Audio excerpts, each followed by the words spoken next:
how's things with yourselves? How's the tour going? Have you been enjoying yourselves, Definitely. being back on the road? Yeah, it's been far too long. Like, this is our first headline tour around the UK and everything since... 9 years ago. Yeah, 9 years. So, Wow. first gig was a bit iffy. We had to knock the rust off and get familiar with how to do a gig all over Play again. music. But, yeah, overall, I think it's going really well. Oh, brilliant. We're in a record store. Starting at the beginning, what music got you into heavy metal, and how did you all meet, and how did EVILE begin? EVILE.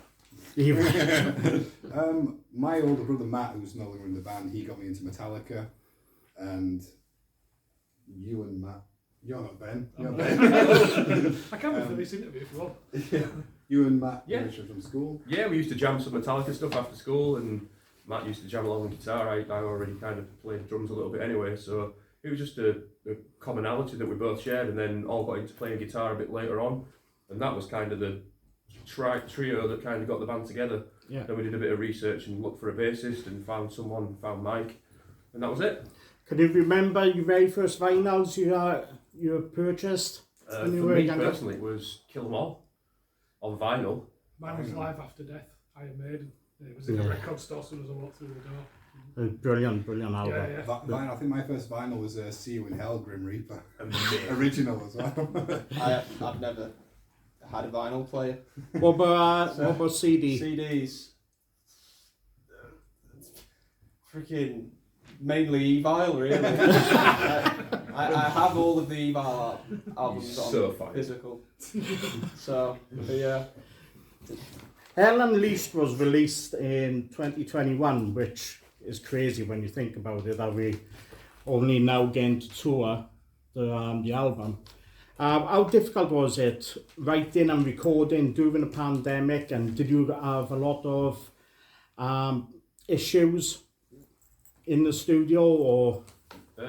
We were fortunate that we don't live too far away from each other anyway, not that we were allowed to travel or anything, but we were at the other end of phone calls, other end of like sending emails around, different track ideas, all that kind of stuff. But we knew that as soon as lockdowns were lifted, we wouldn't have to travel far to get ideas bounced across each other and like maybe get a quick rehearsal in or whatever.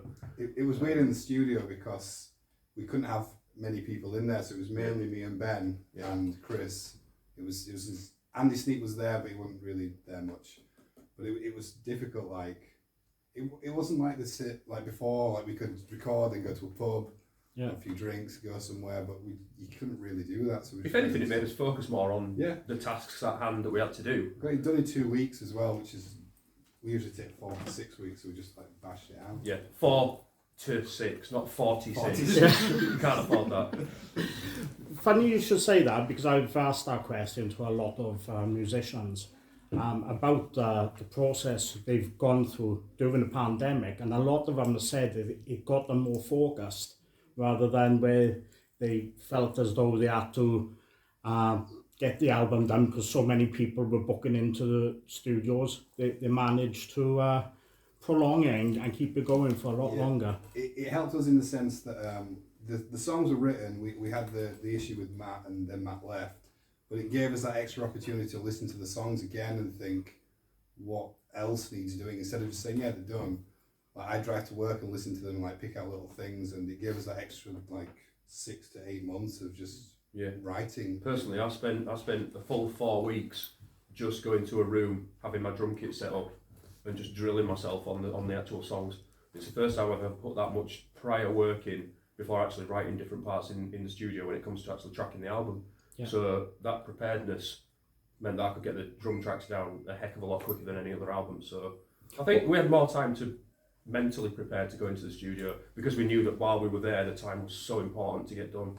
What's your process when you go into the studio? Do you record them live, or do you record the drums, then the guitars and bass? Yeah, everything's built up and layered. We always get the drums down first because always does like guide guitar tracks with a click that I play along to. So the drums go down first, and that builds a really solid foundation for. What are you doing? Advertising. I Yeah, tell that you builds what, the foundation upwards. So layer it up. This record this shop is gonna be all over my website and all that, so it's Oh, cool. there's going to be tons of promotion for it. Trust me. You're now out touring the album. Where you're in the middle of the UK section. Where you taking the tour after this? Are you taking it to Europe, overseas, like America?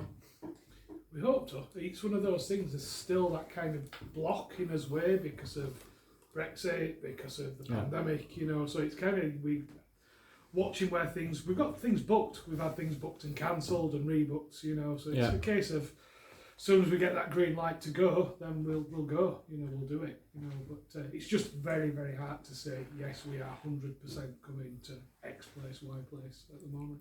At the end of the UK leg, where you going to next? Home. Bed. I think next we were good to Eindhoven. Yeah, we're in Eindhoven for a festival there. We're trying to get over to North America. We have something in the works, but We've got a little Spanish run with Cry6 and Dust Bowl, and Dust Bowl. possibly Colombia. Yeah, we've been invited to Colombia for the first time. That'll be great because we've always wanted to get to South And the America. States as well later on in the year. So it's There's we might go twice.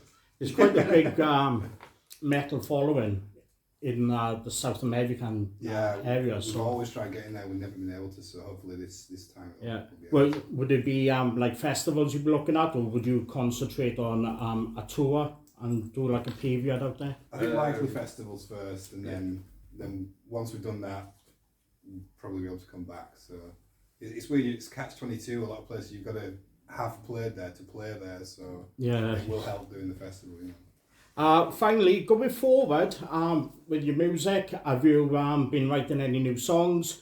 Are you looking on a future album tour? Yeah, I mean, we had 8 years of not releasing anything, and it really, really kind of crippled the band in terms of momentum. We just built up quite a good following when we released Skull. And then we had, self-imposed hiatus for different various reasons, and then getting back together to release Hell Unleashed. We finally got some momentum back, so we're going to build on that with the next one. We're already writing it.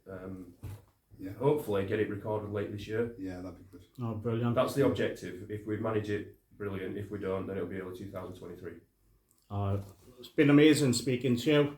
Thank you, And mate. thank you for your time, and good luck with the rest of the tour, and good night for tonight. Thank and you. I look forward to seeing you on stage. Yeah, cool. Thank you very much. Thank you very Okay, much great. indeed. Cheers.